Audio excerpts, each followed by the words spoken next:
Everyone, welcome back to this mini vlog. This is going to be the pictures of our seniors na mag-graduate na po karong April 14 or 15, not that final pa.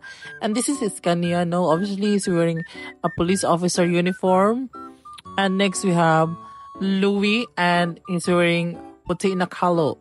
Pang-engineer. Taro nga lang ng engineer mo, Louis, ha? And of course, we have Leo, a Barbie, a seaman. Gusto siya mag-seaman kay gusto siya mapatay pirata, joke lang. So this is the cute little Andrew of badass. Cute kaayo. And Andy. Dili pa siya prepared, no? Naka-croc si Loyet. Loyet and this clown man, joke. Yung buhok, yung si Sir Clown, manong buhok na. Sir, sige na, okay na, gwapo mangyapon. Chadas! Toink! Kining sunod mo yung pinakabagtik yung si mama na arak ko sa dagat ko, no? Tanaw, klaro kayo yung istorya niya. O tala, di bang bagyo, araw na kayo makaon mintin, loy. Sunod, kining si Makalolo, to perfect kayo yung fit, pa-fit kayo ni Nagtoga. O, nurse na siya. Unta na, dili, nurse sa balay. Ay! Kining si Iskanyan, di ko makalimutan na research defense mo. Research proposal na ito.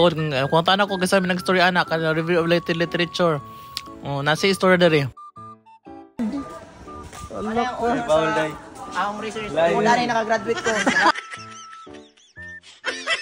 Kining sunod ang pinakabagtik mo rin sundalo nga school uniform ng sapatos, tiktak. That ends our video. Thank you for watching. Babosh!